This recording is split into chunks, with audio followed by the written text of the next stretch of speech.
ंश्च ददातु गुरुरात्मवित् इति कालत्रये नित्यम् प्रार्थनाम् यः करोति सः इहामुत्राप्त सर्वेष्टो मोदते नात्र संशयः अगम्यमहिमा लोके राघवेन्द्रो महायशाः श्रीमध्वमददुग्धाब्धिचन्द्रोऽवतु सदा नघः सर्वयात्राफलावाप्त्यै यथाशक्तिप्रदक्षिणम्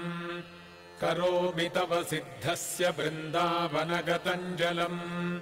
शिरसा धारयाम्यद्य सर्वतीर्थफलाप्तये सर्वाभीष्टार्थसिद्ध्यर्थम् नमस्कारम् करोम्यहम् तव सङ्कीर्तनम् वेदशास्त्रार्थज्ञानसिद्धये संसारे क्षयसागरे प्रकृतिरोगाधे सदा दुस्तरे सर्वावद्यजलग्रहैरनुपमैः कामादिभङ्गाकुले नानाविभ्रमदुर्भ्रमेमितभयस्तोमादिफेनोत्कटे दुःखोत्कृष्टविषयसमुद्धर गुरो मामग्नरूपम् सदा राघवेन्द्रगुरुस्तोत्रम् यः पठेद्भक्तिपूर्वकम् तस्य कुष्ठादिरोगाणाम् निवृत्तिस्त्वरया भवेत् अन्धोऽपि दिव्यदृष्टिः स्यादेडमूकोऽपि वाक्पतिः पूर्णायुः पूर्णसम्पत्तिस्तोत्रस्यास्य जपाद्भवेत् यः पिबेज्जलमेतेन स्तोत्रेणैवाभिमन्त्रितम् तस्य कुक्षिगता दोषाः सर्वे नश्यन्ति तत्क्षणात् यद्वृन्दावनवासाद्य पङ्गुः खञ्जोऽपि वा जनः स्तोत्रेणानेन यः कुर्यात् प्रदक्षिणनमस्कृती स जङ्घालो भवेदेव गुरुराजप्रसादतः सोमसूर्योपरागे च पुष्यार्कादिसमागमे योऽनुत्तममिदम् स्तोत्रमष्टोत्तरशतम् जपेत् भूतप्रेतपिशाचादिपीडा तस्य न जायते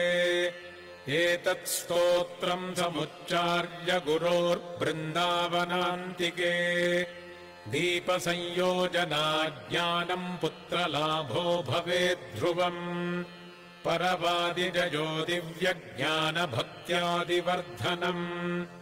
सर्वाभीष्टप्रवृद्धिः स्यान्नात्र कार्या विचारणा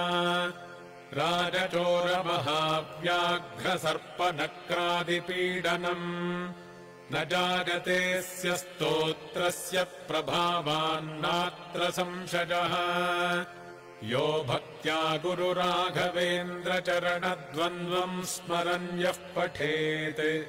स्तोत्रम् दिव्यमिदम् सदा न हि भवेत्तस्य सुखम् किञ्चन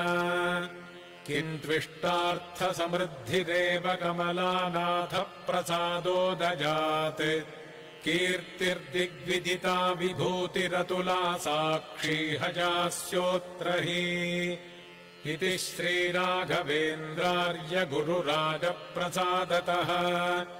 कृतम् स्तोत्रमिदम् पुण्यम् श्रीमद्भिर्ह्यपणाभिधैः पूज्याय राघवेन्द्राय सत्यधर्मरताय च भजताम् कल्पवृक्षाय नमताम् कामधेनवे आपादमौलिपर्यन्तम् गुरूणामाकृतिम् स्मरेत् तेन विघ्नाः प्रणश्यन्ति सिद्ध्यन्ति च मनोरथाः दुर्वादिध्वान्तरवजे वैष्णवेन्दीवरेन्दवे श्रीराघवेन्द्रगुरवे नमोऽत्यन्तदयालवे मूकोऽपि यत्प्रसादेन मुकुन्दशयनायते राजराजायते रिक्तो राघवेन्द्रम् तमाश्रजे गुरुः श्रीराघवेन्द्रार्यत्वामहम् शरणम् गतः आयुरारोग्यमैश्वर्यम् दत्त्वा त्वम् रक्ष रक्ष माम् गुरुः श्रीराघवेन्द्रार्यत्वामहम् शरणम् गतः ज्ञानम् भक्तिम् च वैराग्यम् दत्त्वा त्वम् रक्ष रक्ष माम् इति श्रीमदप्पणाचार्यविरचित श्रीराघवेन्द्रस्तोत्रम् हरिः ओम्।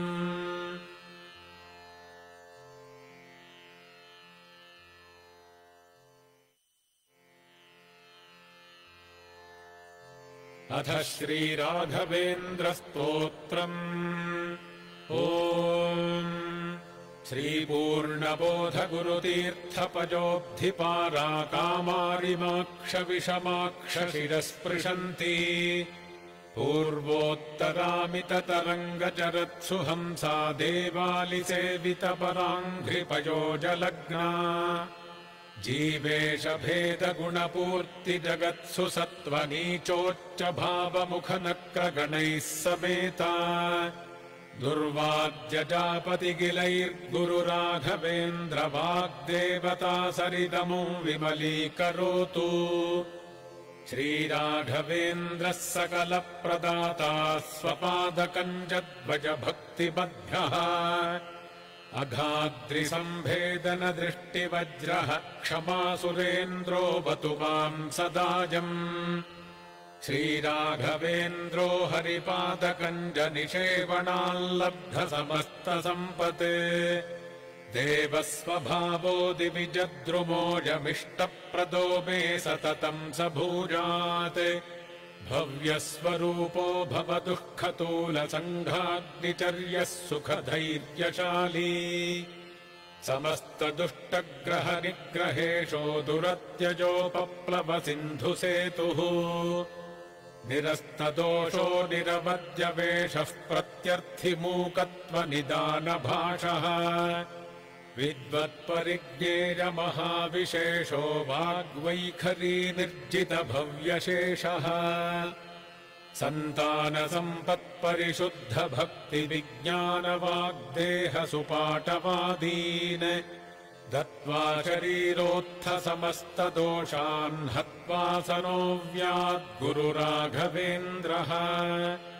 यत्पादोदकसञ्चयः सुरनदीमुख्यापगासादिता सङ्ख्यानुत्तमपुण्यसङ्घविलसत्प्रख्यातपुण्यावहः दुस्तापत्रयनाशनो भुवि महावन्ध्यासु पुत्रप्रदो व्यङ्गस्वङ्गसमृद्धितो ग्रहमहापापापहस्तम् श्रये यत्पादकञ्जरजसा परिभूषिताङ्गा यत्पादपद्ममधुपायितमानसाजे यत्पादपद्मपरिकीर्तनजीर्णवाचस्तद्दर्शनम् दुरितकाननदावभूतम्